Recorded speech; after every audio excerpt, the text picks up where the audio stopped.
नमस्कार, हिमाचल समाचार में आपका स्वागत है। आज के मुख्य समाचार। मुख्यमंत्री ने हवाई सेवा सुदृढ़ करने के लिए अधोसंरचना विकास पर दिया बल। आपदा प्रभावित ऋण धारकों के लिए ब्याज छूट सुविधा की संभावना तलाश रही है प्रदेश सरकार। आपदा राहत कोष के लिए अंशदान। और अब समाचार विस्तार से। मुख्यमंत्री ठाकुर सुखविंदर सिंह सुक्खू ने शुक्रवार देर सायं शिमला में आयोजित समीक्षा बैठक की अध्यक्षता करते हुए कहा कि राज्य में प्रति वर्ष 5 करोड़ पर्यटकों के आवागमन के लक्ष्य की पूर्ति के लिए हवाई सेवा की भूमिका महत्वपूर्ण है। राज्य में हवाई सेवा को सुदृढ़ करने के लिए चरणबद्ध तरीके से सभी जिला मुख्यालयों और जनजातीय क्षेत्रों में 16 हेलीपोर्ट का निर्माण किया जा रहा है। पहले चरण में जिला हमीरपुर के जसकोट, जिला कांगड़ा के रक्कड़ और पालमपुर, जिला चंबा के सुल्तानपुर, जिला कुल्लू के मनाली, जिला लाहौल स्पीति के जिस्पा, सिस्सू और रंगरीक तथा जिला किन्नौर के शारबो में 9 हेलीपोर्ट विकसित किए जाएंगे। सुल्तानपुर, रक्कड़, पालमपुर और जसकोट में हेलीपोर्ट निर्माण के लिए विस्तृत परियोजना रिपोर्ट प्राप्त हो गई है, जबकि अन्य हेलीपोर्ट के लिए प्रक्रिया चल रही है। दूसरे चरण में शेष 7 हेलीपोर्ट स्थापित किए जाएंगे। यह हेलीपोर्ट जिला चंबा के पांगी और होली, जिला बिलासपुर के ओहर, जिला सिरमौर के धार कियारी, जिला शिमला के चांशल पास, जिला ऊना के जनकौर हार और जिला सोलन के गनालग में निर्मित किए जाएंगे। रक्कड़ हेलीपोर्ट की स्थापना के लिए FCA स्वीकृति प्राप्त हो गई है और जसकोट, मनाली, जिस्पा, सिस्सू, रंगरीक, पांगी और होली सहित 6 हेलीपोर्ट के FCA मामले पोर्टल पर अपलोड कर दिए गए हैं। बेहतर हवाई सेवा राज्य के पर्यटन क्षेत्र के लिए वरदान साबित होगी। बेहतर हवाई सेवा की सुविधा से पर्यटक कम समय में गंतव्यों तक आसानी से पहुंच सकेंगे। पर्यटन स्थलों में आसान पहुंच से देश विदेश के अधिक पर्यटक इन स्थानों में घूमने आएंगे, जिससे स्थानीय पर्यटन और अर्थव्यवस्था को बढ़ावा मिलेगा। राज्य सरकार पर्यटन अधोसंरचना के सुदृढ़ीकरण और पर्यटकों के लिए सुविधाओं में सुधार पर विशेष बल दे रही है। प्रदेश सरकार ने कांगड़ा को प्रदेश की पर्यटन राजधानी बनाने का निर्णय लिया है। इस पहल के तहत आगामी समय में कई नई परियोजनाएं क्रियान्वित की जाएंगी और राज्य सरकार पर्यटकों की यात्राओं को अधिक मनोरंजक, सुलभ एवं अविस्मरणीय बनाने के लिए क्षेत्र में पर्यटन विकास के लिए 3000 करोड़ रुपए व्यय करेगी। पर्यटकों की सुविधा के लिए कांगड़ा हवाई अड्डे का विस्तार भी किया जा रहा है।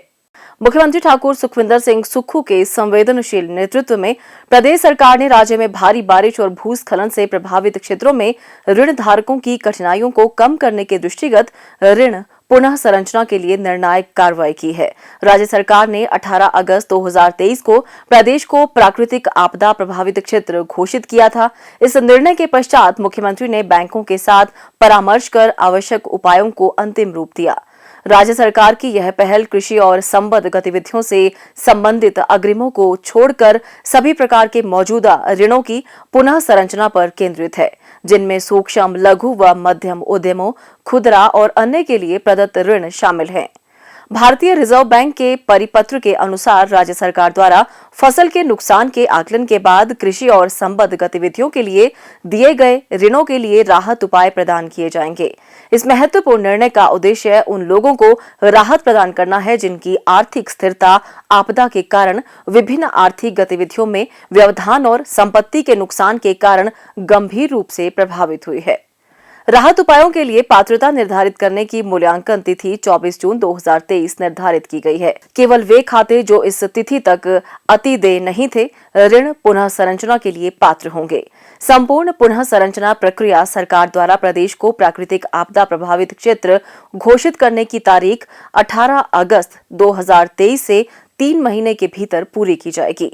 पात्र लोगों के लिए एक अवधि लागू की जाएगी जिससे मामले दर मामले आधार पर मूल्यांकन किए गए आवश्यकता आधारित पुनः संरचना उपायों को लागू करने की तारीख से 12 महीने तक मूल किश्त के भुगतान को स्थगित करने की अनुमति मिलेगी।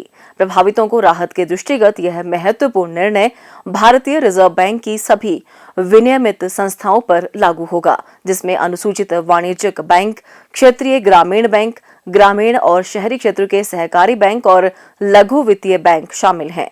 मुख्यमंत्री ने कहा कि राज्य स्तरीय बैंकर्स समिति प्राकृतिक आपदाओं से प्रभावित ऋणधारकों के लिए ब्याज छूट सुविधाओं की संभावना तलाशने के लिए भारतीय रिजर्व बैंक के साथ समन्वय करेगी। राज्य सरकार के इस कदम से प्रभावित ऋणधारकों को आवश्यक वित्तीय राहत मिलने की उम्मीद है, जिससे उन्हें इस विनाशकारी प्राकृतिक आपदा से उबरने एवं अपने व्यवसायों के पुनः स्थापन में मदद मिल सकेगी। केयर एनजीओ के परियोजना निदेशक श्री रमेश अत्री ने शुक्रवार को शिमला में मुख्यमंत्री ठाकुर सुखविंदर सिंह सुक्खू को राज्य एड्स नियंत्रण सोसाइटी के तहत कार्यरत 18 एनजीओ की ओर से आपदा राहत कोष के लिए 2 लाख रुपए का चेक प्रदान किया। The golden landless loser and houseless transport cooperative society Chandi Solan ने भी आज शिमला में मुख्यमंत्री को आपदा राहत कोष के लिए 2,51,000 रुपए का चेक भेंट किया। मुख्यमंत्री ने इस पुनीत कार्य के लिए दानी सज्जनों का आभार व्यक्त करते हुए कहा कि इस आपदा की घड़ी में यह राशि प्रभावित परिवारों को सहायता प्रदान करने में सहायक सिद्ध होगी। उन्होंने लोगों से इस कोष के लिए उदारतापूर्वक योगदान का आग्रह भी किया।